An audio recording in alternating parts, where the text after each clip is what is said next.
네, 국민의힘 대선 예비 후보들이 오늘 오후 1시에 비전 발표회를 갖게 됩니다. 본격적으로 국민의힘도 이제 대선 경선에 나선다 이렇게 해석을 해도 될 것 같은데요. 저희가 수시로 그리고 되는 대로 대선 예비 후보들을 만나보고 있는데요. 그래서 오늘은 이분을 스튜디오로 직접 모셨습니다. 유승민 예비 후보 스튜디오로 모셨습니다. 어서 오세요. 예, 반갑습니다. 네, 오늘 비전 발표 준비는 다 하셨습니까? 예, 뭐 대충 했습니다. 어떤 비전이 핵심 비전인지를 뭐 한 분이 여쭤보면. 저는 경제. 예, 역시. 그리고 강하다 유승민. 알겠습니다. 그 문제는 좀 이따 여쭤보고요. 예. 후보님께서 정권 교체에 적신호가 켜지고 있다고 말씀하셨어요. 어떤 점 때문에 그렇게 말씀하신 거예요? 지금 당내 그동안 갈등 이 상황이 국민들한테 굉장히 좀 불안감을 주고 있는 건 사실이고 예. 지난 6월 전당대회에서 이제 젊은 당대표를 뽑고 그때 우리한테 대한 기대가 굉장히 많았지 않습니까? 그런데 지금 일부 대선 후보와 이 당 지도부 간의 갈등 이런 게 심각해지니까 국민들께서 굉장히 불안해 하시죠. 결국 이제 그 당 내용 이런 게 결국은 이제 재발등 찍는 결과가 될 거다 이런 말씀이시죠? 저도 그렇게 걱정하고 있습니다. 그것이 이제 결국 또 후보에게 경쟁력을 떨어뜨리는 요인이 될 것이다라고 하는 거고. 예. 그러면 지금 이준석 대표와 윤석열 예비 후보 간의 갈등의 본질을 뭐라고 파악을 하세요? 저는 당 지도부는 당 지도부대로 대선 후보는 대선 후보대로 각자 역할에 충실하면 될 것을 윤석열 후보가 입당 이후에 이제까지 이제 정책과 비전 발표는 없이 계속 세력을 불리면서 당 지도부를 흔들고 최근에는 뭐 당 대표 사퇴 이야기 또 탄핵 이야기 또 비대위로 가야 된다. 어른을 다시 모셔가야 된다. 이런 이야기를 윤석열 후보 가까운 뭐 캠프 인사나 아주 뭐 대리인들이 계속하고 있습니다.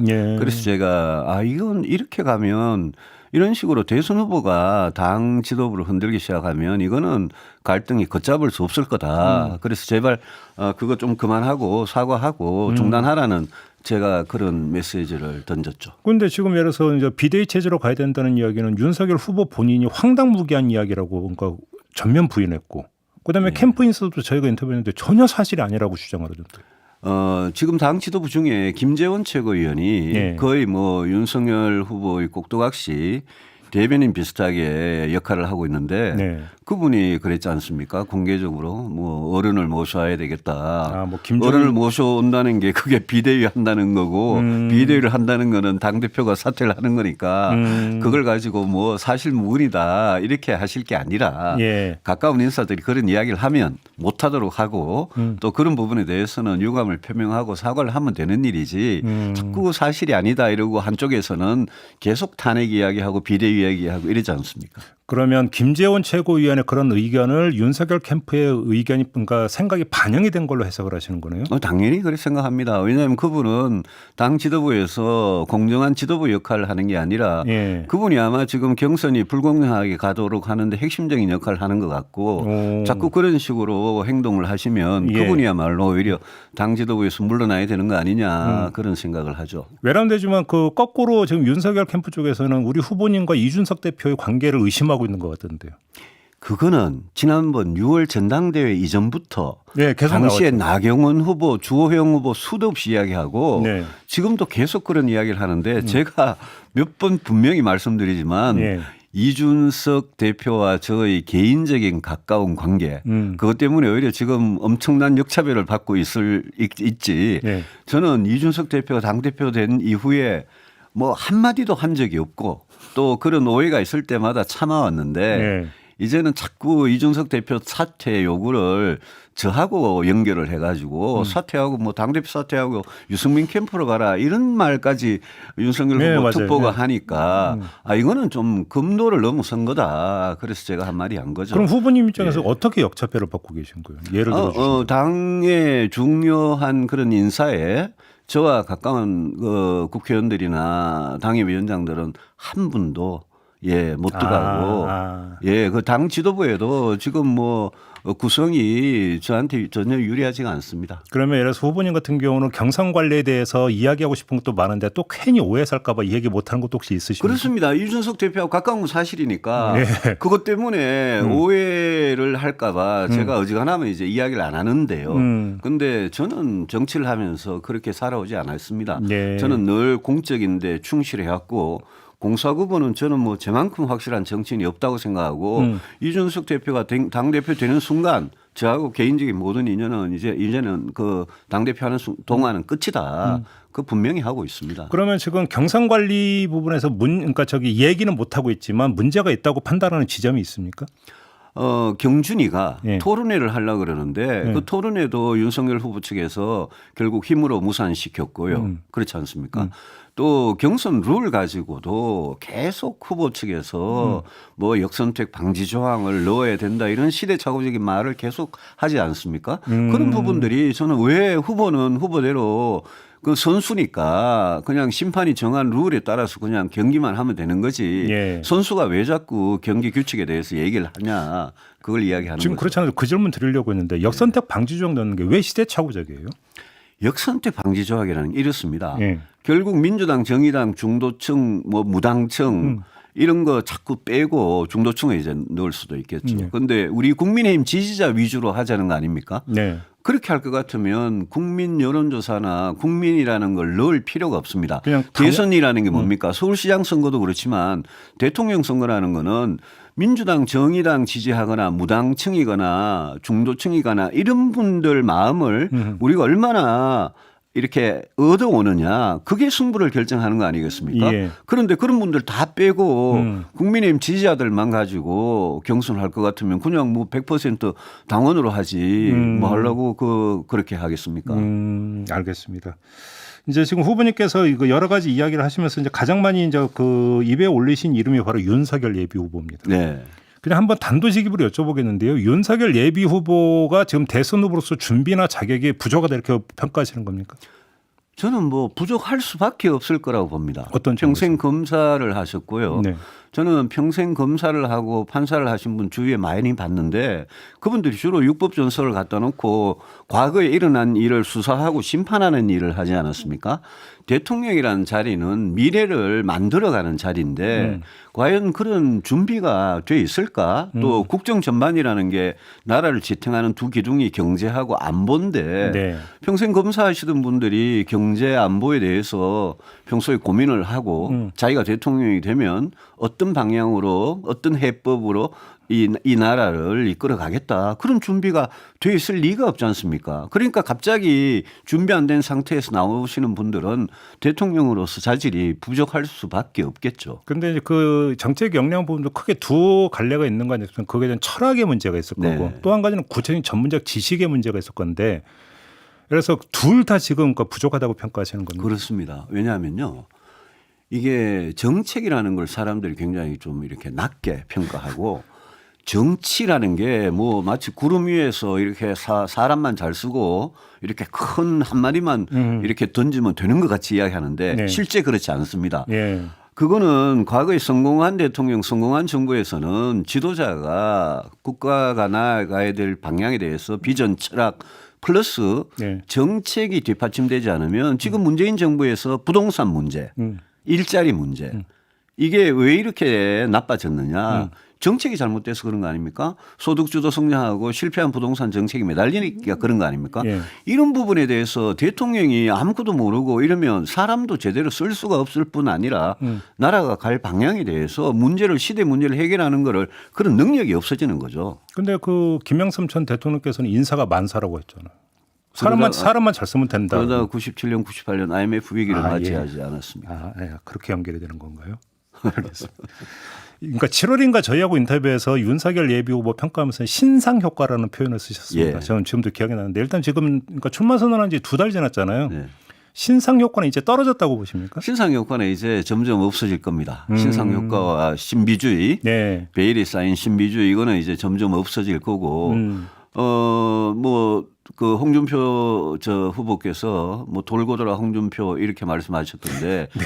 제가 보니까 이번 경선은 이제 윤석열 후보가 지금 1등 하다가 홍준표 후보하고 저하고 지금 따라잡고 있는데 네. 홍준표 후보가 따라잡다가 예. 그다음에 마지막에는 제가 이제 따라잡아서 제가 후보가 될 것 같습니다. 스토리가 그렇게 전개되는 겁니까? 예. 그렇게 전개될 것 같습니다. 그렇게 자신하시는 근거로 좀 말씀해 주십시오. 제가 이 영남 보수층에서 지지가 지금 이제 뒷받침이 안 되고 있어서 네, 그렇죠. 수도권 중도층 청년층의 확장성은 누구보다도 앞서는 후보인데 영남 보수 쪽 지지만 저는 뒷받침이 되면 이 지지율이 굉장히 격동적으로 변할 거라고 생각합니다. 네, 제가 이제 내일 출마 선언을 하고 이제 대구 경북을 방문합니다마는 대구 경북에서 태어나서 거기서 정치를 오래 한 후보는 이제 저밖에 없거든요.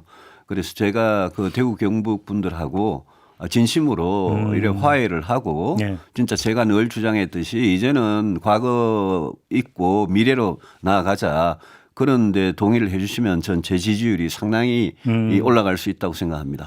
그러니까 지금 그 말씀하시니까 이제 그 영남 보수에게 이제 배신 프레임이 작동이 되고 네. 있는 거잖아요. 그냥 간단히 이야기를 하면 그걸 어떻게 걷어낼 계획이세요? 저는 뭐 제가 배신이라고 생각해 본 적이 없고요. 예. 그분 영남에 계신 많은 분들도 지금 와서는 박근혜 정부 때 박근혜 대통령께서 유승민이 충고하고 이야기한 대로 했으면 이런 실패가 없었겠구나.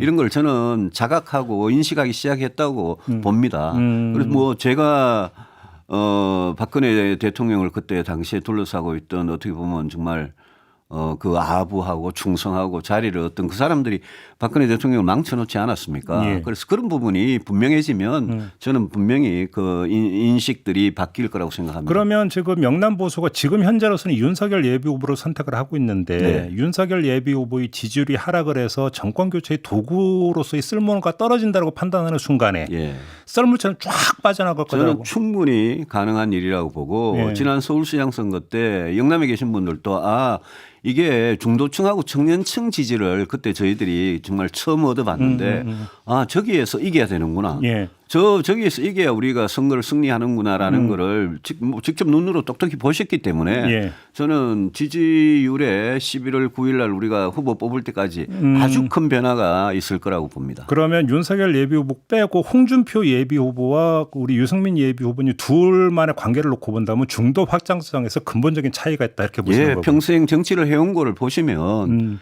홍준표 후보께서는 상당히 오른쪽에 계시고 네. 저는 이 중간 약간 오른쪽이니까 제가 뭐 여러 가지 정책들 살아온 인생 정치 철학이 다 그렇습니다. 그래서 저는 제가 확장성이 더 있다고 봅니다. 알겠습니다. 이제 정책 얘기는 워낙 이제 그 복잡한 얘기라 이제 사실 그 본격적으로 꺼내기는 힘들 것 같고요. 네. 요거 하나만 좀 궁금해서 여쭤보겠는데요. 노동개혁, 연금개혁 지금 주창하고 계시죠? 그렇습니다. 그 표 떨어지는 공약 아닙니까? 노동개혁은 노동자들을 설득을 하면 지금 한국노총이나 민주노총이나 공노총이나 이런 분들도 대화를 해보면 저는 충분히 가능하다고 생각합니다. 우리가 경제 위기를 겪을 때 선진국으로 더 발돋움할 수 있었던 나라들 스웨덴이나 덴마크, 네덜란드, 독일 이런 나라들 보면 위기가 있을 때 노동개혁을 꼭 했고 네. 그때는 노동만 양보한 게 아니라 사측 기업도 양보를 했습니다. 정부가 제가 대통령이 되면 공정한 중재자로서 노동 기업과 대화를 해서 각자 양보하면 노동자도 내가 실업자가 돼도 먹고 살 수 있는데 지장이 없다. 이런 보장이 생기고 이렇게 되면 저는 노동개혁 할 수 있다고 생각하고요. 연금개혁은 지금 이대로 가면 20대, 30대, 40대는 60세 이상이 되어도 받을 연금이 한 푼도 없습니다. 그래서 그거를 개혁하지 않으면 지금 젊은 사람들의 노후라는 게 20, 30년 금방 가기 때문에 지금 젊은 분들이 노후를 이대로 어떻게 이렇게 놔두는 거는 정말 너무나 잔인한 거라고 생각하고 제가 지금 젊은 세대가 나중에 연금을 꼭 받을 수 있도록 하는 그 개혁을 하겠다는 겁니다. 그 후보님께서 새누리당 원내대표 시절에 바로 연금개혁 문제가 불거졌었고 공무원 연금개혁을 제가 했죠. 그렇죠. 예. 그때도 그 공무원 연금개혁 하나를 한 적 상당히 지난한 과정이 있지 않았습니까? 진통이 있었지만 제가 그때 야당을 정말 설득을 엄청나게 했습니다. 민주당 제가 여당이었죠. 그때 그렇죠. 이제 그때 야당 민주당을 설득을 엄청나게 해서 공무원 연금 개혁이 야당이나 민주노총의 반대 때문에 이게 100점짜리는 아니고 50점짜리 정도 됐지만 저는 그런 개혁도 굉장히 의미가 있었다고 봅니다. 왜냐하면 국민 세금을 엄청나게 아끼고 당시만 해도 공무원연금 개혁이 국민연금에 비해서 너무 좀 후하다 이런 부분이 있었기 때문에 네. 지금도 마찬가지죠. 그래서 제가 연금 개혁만큼은 제가 꼭 하겠다. 미래 세대를 위해서. 네. 그러면 저는 노동개혁, 연금개혁은 표떨어지는 공약 아니냐라고 질문을 드렸는데 네. 또 거꾸로 본다면 그것을 제대로 만약에 이야기를 한다면 예를 들어서 그러니까 청년층의 호응을 끌어낼 수 있다. 혹시 이런 생각을 하고 계시는 겁니까? 예, 저는 청년층은 제가 이 개혁에 대해서 자세히 설명을 드리면서 청년층이 다 이해를 하고 필요한 개혁이라고 인정을 하고 계십니다. 예, 그러면 그거는 충분히 또 유권자층에서 호응이 있을 수 있다고 저는 그렇게 생각합니다. 그렇게 보시는 거고요. 알겠습니다. 요거 하나 좀 뜬금없는 것 같지만 어찌 본다면 그 선거구에서 큰 쟁점이 될 수 있는 가능성이 있기 때문에 여쭤보는 건데 조금 전에 2부에서 위드 코로나 토론이 있었어요. 아, 예. 제가 볼 때는 아마 이제 그 경선이 그러니까 달아오를 때 이게 정치적으로 논의가 될 가능성이 있는데 이거를 정치적으로 접근해서 정치 쟁점을 해버리면 죽도 밥도 안 될 가능성이 있거든요. 그렇습니다. 위드 코로나 이 논의에 대해서 정치권은 어떻게 해야 된다고 생각하십니까? 위드 코로나 논의에 대해서는 이거는 코로나 문제는 여야가 정말 따로 없는 거 아니겠습니까? 그렇죠. 이거는 전문가들 이야기 충분히 듣고 지금 아까도 제가 밖에서 보니까 뭐 예컨대 손흥민 선수 경기에 마스크 안 쓰고 열광하는 관중들 보고 굉장히 부러웠다. 근데 우리는 지금 백신 접종률이 너무 낮습니다. 네. 백신 접종률이 2차 접종까지 어느 정도 올라가야지 가능한 이야기라고 생각하고 제가 며칠 전에 홍대 앞에 뭐 완전히 이거 텅텅 빈 그 상가에 그 손님도 없고 전부 다 임대 물건 나오고 이런 데 가봤는데 그 사장님들은 자영업자 소상공인 이분들은 위드 코로나 빨리 해달라 그러는데 저는 방역 기준을 좀 현실화하는 거는 필요하다고 생각합니다.